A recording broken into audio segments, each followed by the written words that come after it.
You are sitting on the floor of your living room. The blocks are everywhere. The juice is spilled. Your toddler is melting down because you cut the toast wrong.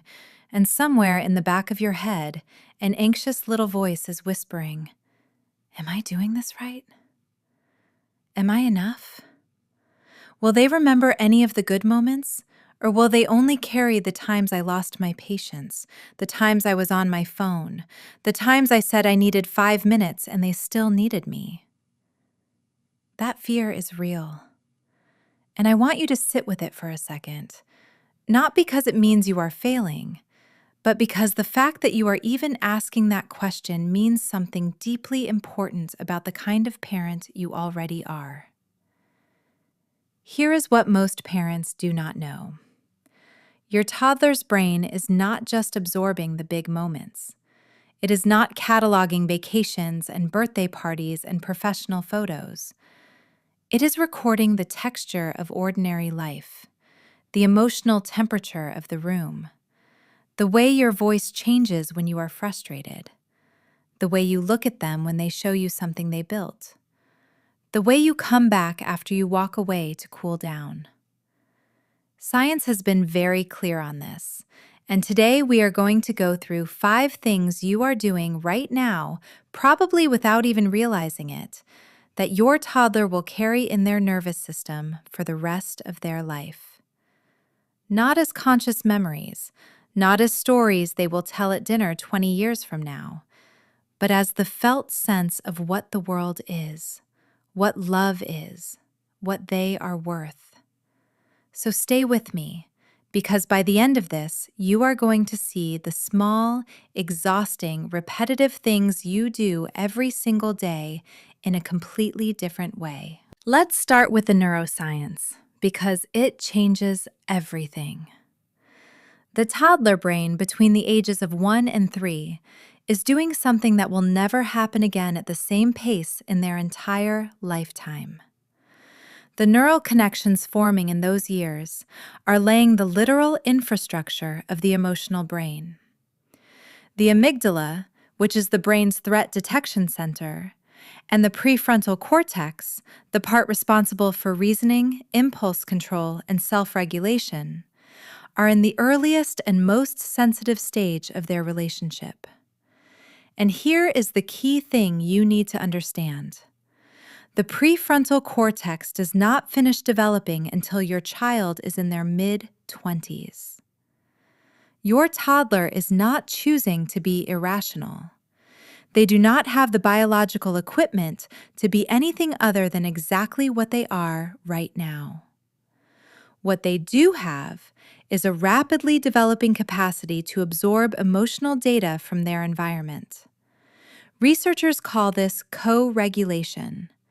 And it is the process by which your child's nervous system literally borrows from yours. When you are calm, their nervous system learns what calm feels like from the inside. When you are regulated, they begin to build a template for what regulation is. Before you think of yourself as a parent, think of yourself as the external nervous system your toddler is borrowing until theirs comes fully online. I want to ask you something for the comments, and I genuinely want to hear your answer. What is the one moment from your own childhood that you cannot explain logically, but you can still feel in your body? Drop it below, because what you share might help another parent understand something about their own child today. Now let's get into the 5 things. The first one is how you respond when they bring you something small.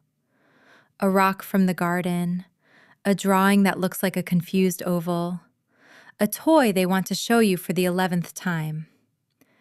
Most parents think, consciously or not, that what matters in those moments is the efficiency of their response.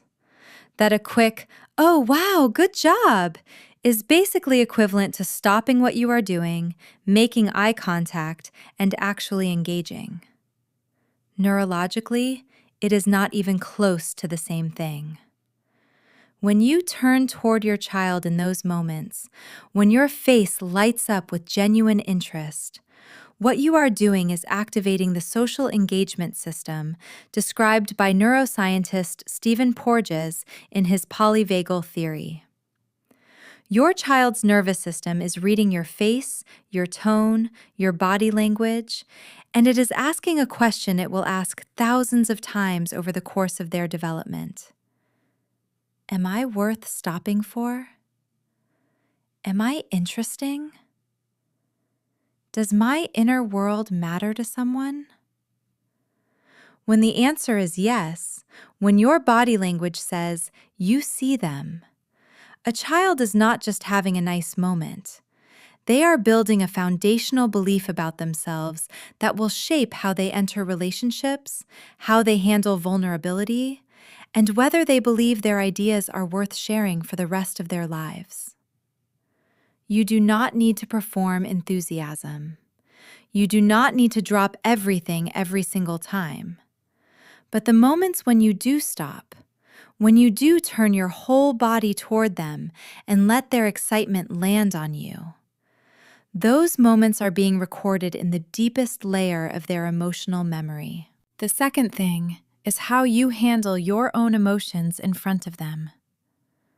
Not the perfect moments, not the deep breaths and the calm voices you manage on a good day. The real ones. The moments when the coffee spills and your jaw tightens.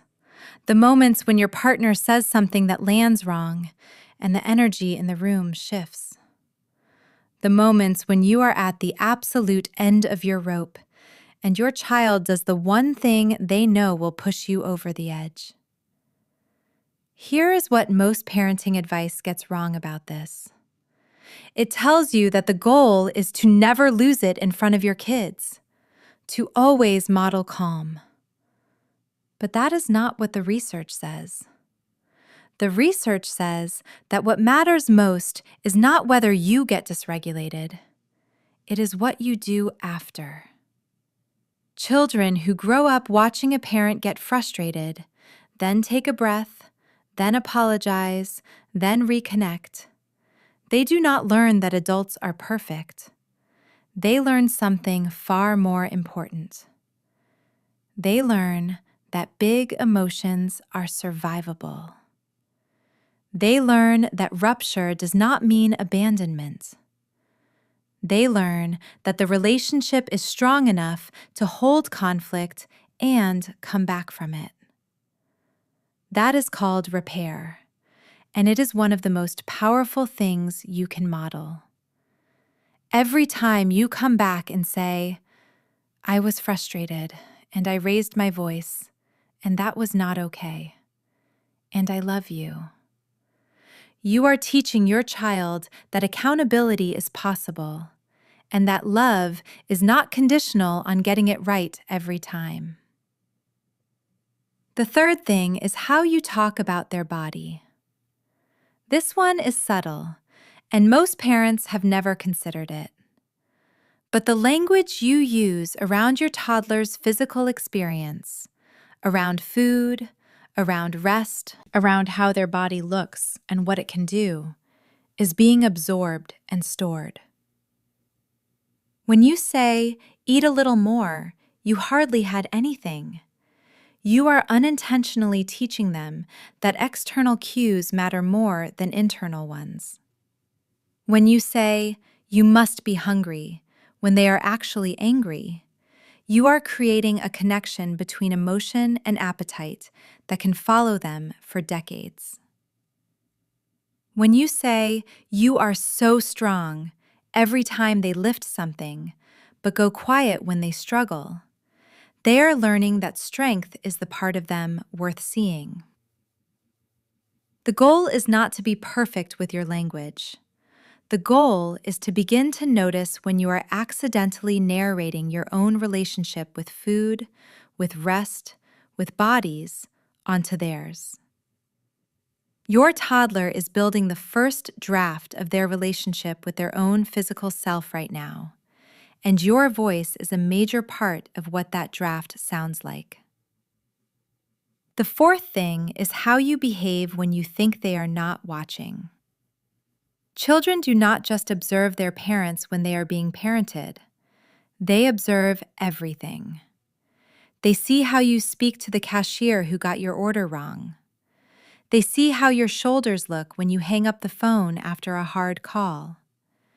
They see whether you apologize when you bump into someone or whether you look away. They see whether you stop to help or whether you keep walking. Your toddler does not have words for most of what they are absorbing, but they are building a model of how humans relate to each other and to the world, and that model is based almost entirely on you. The mirror neuron system in the developing brain is extraordinarily active in these years. Your toddler is not just watching what you do, they are practicing it internally as they watch. The empathy you show strangers, the patience you have in traffic, the way you handle a hard conversation without cruelty, all of it is being quietly recorded as data about what it means to be a person in the world. The fifth thing is the one most parents underestimate the most, and it is simply this: the way you return. After conflict, after distance, after a hard moment, after you lost it and walked away, after they screamed and you had to put them down and leave the room for a minute because you had nothing left. The return. The moment you come back, soften, open your arms, say nothing at all or say everything.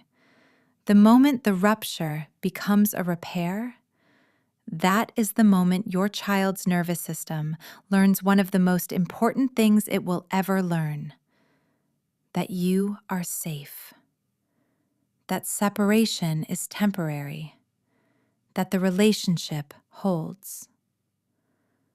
John Bowlby spent decades studying attachment, and what he found is that secure attachment is not built by the absence of conflict. It is built by the consistency of repair. Your toddler does not need you to be perfect. They need you to come back every single time. And you do. That is what this whole exhausting, beautiful, relentless thing is. You come back. There is a version of this you have probably already rehearsed in your head. You open the parenting book, you read something that makes sense, you feel a combination of validation and hope. Yes, that is exactly what is happening. Yes, I can do this differently. You take notes, maybe. You save the page. You go to bed feeling like something is about to change. And then it is 7 a.m, and your toddler is on the floor, and the shirt hurts, and you have not slept properly in 4 days. And somewhere between the cup hitting the floor and the sound that follows, everything you read evaporates. Not because you forgot it, but because something happened in your body that made it completely unreachable. And the voice came out wrong again, and the cycle starts over. If that sounds familiar, you are not here because you do not know enough. You are here because you know exactly what to do, and something keeps stopping you from doing it when it matters most. That something has a name, and there is a book built entirely around it. It is called The Toddler Mind, and the link is in the description. It is not another book that explains the science you already know. It is the map for what to do in the moment your body forgets everything your brain already understands.